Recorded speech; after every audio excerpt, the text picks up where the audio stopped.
नमस्कार साथियों, स्वागत है एक बार फिर से हमारे चैनल GK24 में। दोस्तों, आज के इस वीडियो में हम CTET previous year question series में 29 दिसंबर 2021 को हुए पेपर फर्स्ट के EVS के प्रश्नों का अध्ययन करेंगे। आप वीडियो को अंत तक देखिए और आंसर देने का प्रयास कीजिए। तो आइए शुरू करते हैं आज के पहले क्वेश्चन से। आज का हमारा पहला क्वेश्चन है, कक्षा 5 में पाठ किसके जंगल पर चर्चा करने के लिए अध्यापिका ने सूर्यमणि के सच्चे किस्सों को सुनाया, जिसमें उसने एक केंद्र तोरांग की स्थापना की थी जो कि देखता था।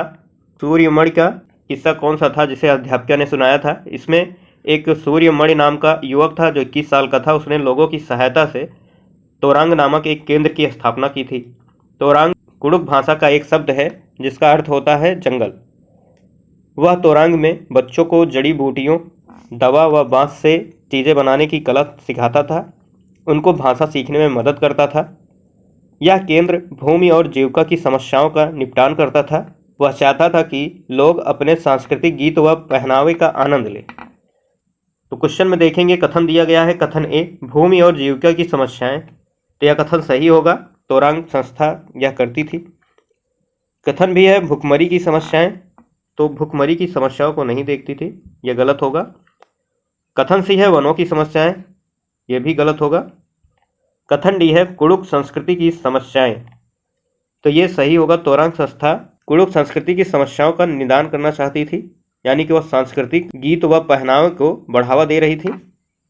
तो इस प्रकार कथन ए और डी सही है। इसका सही आंसर हो जाएगा ऑप्शन नंबर 3, ए और डी। बढ़ते हैं अगले क्वेश्चन की ओर। अगला प्रश्न है, निम्नलिखित में से किससे सहयोगात्मक भावना से कार्य करने का अभिप्राय सीखा जा सकता है? ऑप्शंस हैं परिवार, खेल और परिवार, परिवार, समाज और खेल, प्रतियोगिताएं आयोजित करना। तो इसका सही आंसर होगा ऑप्शन नंबर 3, परिवार, समाज और खेल। सहयोगात्मक कार्य का अर्थ है कि साथ मिलकर कार्य करना, यानी कि एक टीम की तरह कार्य करना। परिवार, समाज और खेल में सहयोगात्मक भावना के साथ कार्य किया जाना सीखने को मिलता है। तो इसका सही आंसर यही होगा, परिवार, समाज और खेल। बढ़ते हैं अगले क्वेश्चन की ओर। क्वेश्चन है, निम्नलिखित में से कौन सा सामाजिक कीट नहीं है? ऑप्शन है चींटियां, दीमक, भृंग, मधुमक्खी। तो इसका सही आंसर होगा ऑप्शन नंबर 3, भृंग, जिसे बीटल भी कहा जाता है। जबकि चींटियां, दीमक और मधुमक्खी सामाजिक कीट हैं, ये कॉलोनियों में रहती हैं।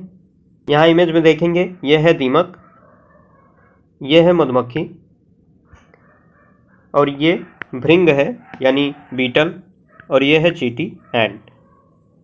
तो इनमें से दीमक, मधुमक्खी और चींटी जो है सामाजिक कीट हैं, जबकि भृंग सामाजिक कीट नहीं है।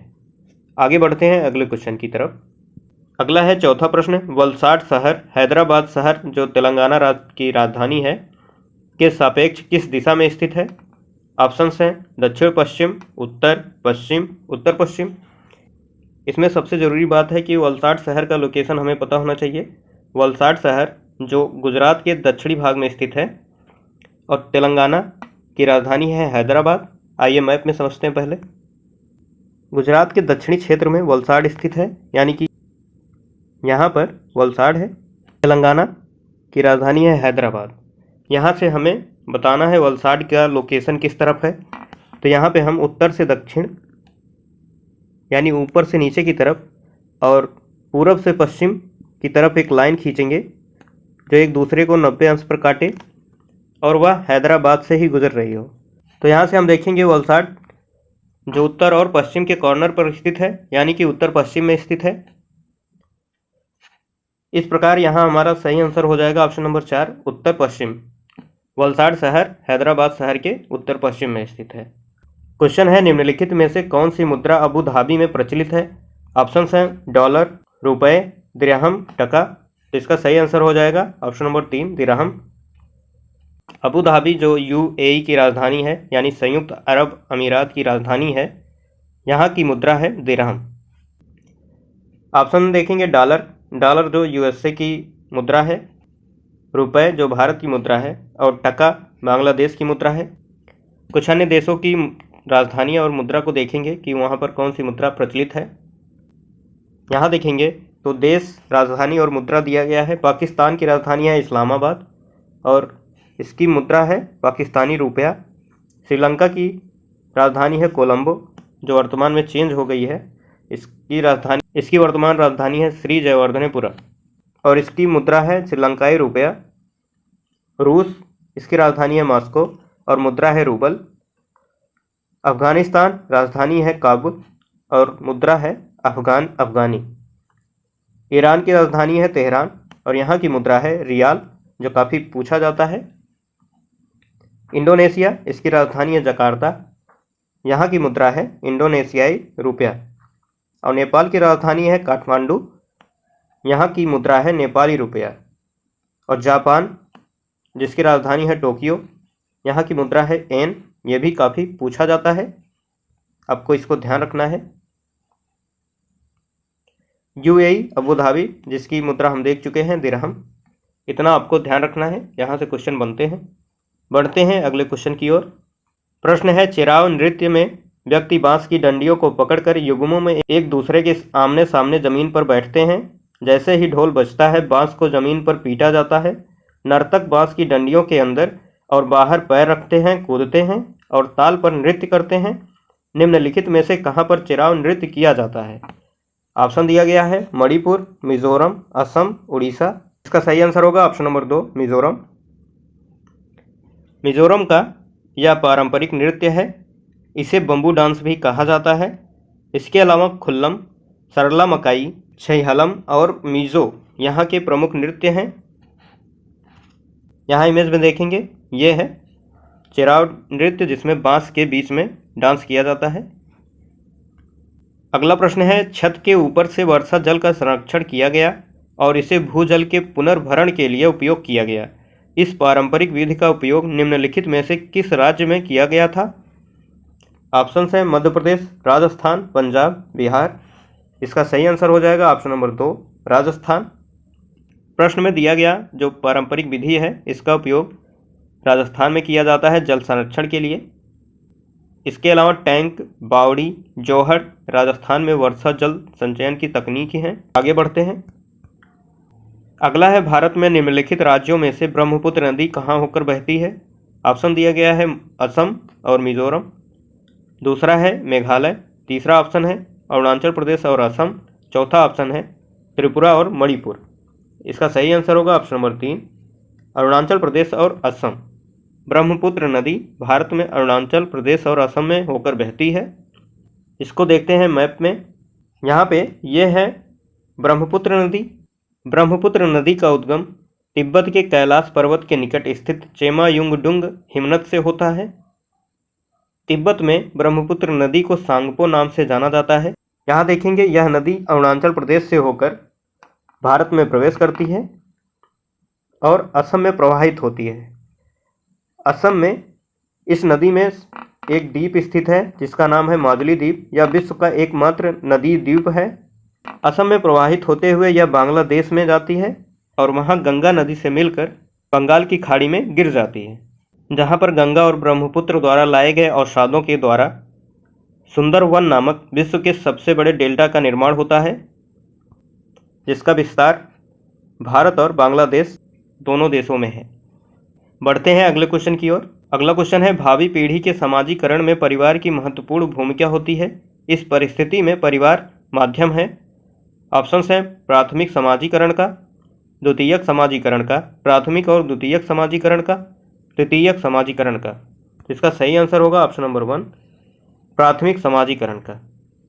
समाजीकरण को 2 व्यापक समूहों में बांटा जाता है। पहला है प्राथमिक समाजीकरण और दूसरा है द्वितीयक समाजीकरण। प्राथमिक समाजीकरण में परिवार को शामिल किया जाता है या मनुष्य की बुनियादी जरूरतों को पूरा करता है, इसीलिए इसे प्राथमिक संस्थान भी कहा जाता है। बच्चों की शैशवावस्था एवं बाल्यावस्था समाजीकरण का महत्वपूर्ण चरण है। इसमें बालक बुनियादी व्यवहार सीखता है। और द्वितीयक समाजीकरण में विद्यालय को द्वितीयक समाजीकरण संस्था कहा जाता है। आमतौर पर यह चरण बाल्यावस्था के बाद शुरू होता है और परिपक्वता तक जाता है। बढ़ते हैं अगले क्वेश्चन की ओर। अगला प्रश्न है, वातावरण को बचाने की आवश्यकता के लिए हुए कई आंदोलनों को समर्थन मिला है। निम्नलिखित में से किसने 1970 के चिपको आंदोलन में निर्णायक भूमिका निभाई थी?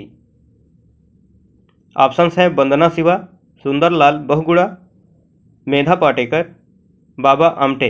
इसका सही आंसर होगा ऑप्शन नंबर 2 सुंदरलाल बहुगुणा। चिपको आंदोलन मुख्य रूप से एक वन संरक्षण आंदोलन था। इसकी शुरुआत साल 1970 में सुंदरलाल बहुगुणा द्वारा की गई थी। इसके पहले 1730 में राजस्थान में खेजड़ी वृक्ष को बचाने के लिए अमृता बिश्नोई द्वारा इसी तरह का चिपको आंदोलन किया गया था। ऑप्शन में मेधा पाटेकर, जिनका संबंध नर्मदा बचाओ आंदोलन से, और बाबा आमटे, इनका संबंध है एपिको आंदोलन से। एपिको आंदोलन को दक्षिण भारत का चिपको आंदोलन कहा जाता है। अगला प्रश्न है, महाराष्ट्र, मध्य प्रदेश और गुजरात में बड़े बांधों के निर्माण के कारण स्थानीय व्यक्तियों को अपने प्राकृतिक आवास को छोड़ना पड़ा। इस प्रकार की गतिविधि को क्या कहा जाता है? ऑप्शन है तबादला, अप्रवासन, पलायन, विस्थापन। तो इसका सही आंसर हो जाएगा ऑप्शन नंबर 4 विस्थापन। विस्थापन का अर्थ होता है बड़ी संख्या में लोगों का स्थान परिवर्तन। मध्य प्रदेश, महाराष्ट्र, गुजरात राज्य में बांध के निर्माण के कारण वहां के निवासियों को विस्थापन का सामना करना पड़ा था। अगला प्रश्न है, हमें पके हुए भोजन को खुला या बिना फ्रिज में रखे लंबी अवधि के लिए नहीं छोड़ना चाहिए। निम्नलिखित में से कौन सा कारक पके हुए भोजन को खराब करने के लिए उत्तरदायी है? ऑप्शन हैं कीट, विषाणु, फफूंद, जीवाणु। इसका सही आंसर होगा ऑप्शन नंबर 4 जीवाणु, यानी कि बैक्टीरिया। क्लास्ट्रीडियम नामक जीवाणु पके भोजन को खराब कर देता है। इस जीवाणु की लगभग 250 प्रजातियां होती हैं। यदि भोजन खुला रहता है तो यह भोजन को विषाक्त बना देता है, जो मानव रोगों के लिए जिम्मेदार होता है। आगे बढ़ते हैं अगले क्वेश्चन की ओर। अगला क्वेश्चन है, प्रत्येक भोज्य पदार्थ के पैकेट पर उसे पैक करने की तिथि दी जाती है क्योंकि कथन दिया गया है। प्रत्येक खाद्य पदार्थ की अपनी समय सीमा होती है, यह सही कथन है। कथन भी है, भोज्य पदार्थ के प्रक्रमण और पैकिंग की अवधि में कई परिरक्षकों का उपयोग किया जाता है, यह कथन सही है।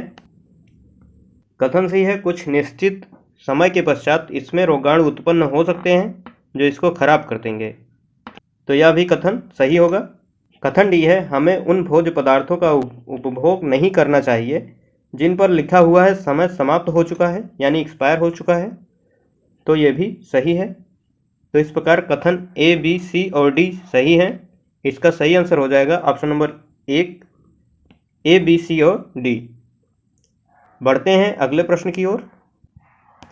अगला प्रश्न है, मच्छरों के प्रजनन की रोकथाम के लिए कई विधियां प्रस्तावित की जाती हैं। निम्नलिखित में से वह विधि ज्ञात कीजिए जो कि मच्छरों के प्रजनन को नहीं रोकती। ऑप्शन दिया गया है, पहला है कूलर के पानी को सप्ताह में कम से कम 2 बार बदलें। दूसरा ऑप्शन है तालाब और पानी इकट्ठा होने वाले स्थानों में मछली डालें जो कि मच्छरों के लार्वा को खा ले। तीसरा है मच्छरदानी का प्रयोग करें। और चौथा है, यदि किसी स्थान पर पानी इकट्ठा हो गया है तो तेल का छिड़काव करें। तो इसका सही आंसर होगा ऑप्शन नंबर 3 मच्छरदानी का प्रयोग करें। यह मच्छरों के प्रजनन को नहीं रोकती है। इसके अलावा अन्य सभी ऑप्शन में दी गई विधियां मच्छरों के प्रजनन की रोकथाम की विधियां हैं। बढ़ते हैं अगले क्वेश्चन की ओर। अगला और अंतिम प्रश्न है, दस्त के रोगियों को चिकित्सक परामर्श देते हैं वे अधिक मात्रा में उबालकर ठंडा किया हुआ पानी जिसमें चुटकी भर नमक व थोड़ी सी चीनी मिली हो पिएं, क्योंकि कथन दिया गया है। कथन ए, केवल चीनी वाला पानी आंत नहीं सोख सकती है, यह गलत होगा। कथन बी है, चीनी और पानी वाला सम्मिश्रण सरलता से सोखा जा सकता है, यह सही है। कथन सी है, उबलने पर पानी जीवाणु रहित हो जाता है, तो यह भी सही कथन है। इस प्रकार कथन बी और सी सही हैं। इसका सही आंसर हो जाएगा ऑप्शन नंबर 4 बी और सी।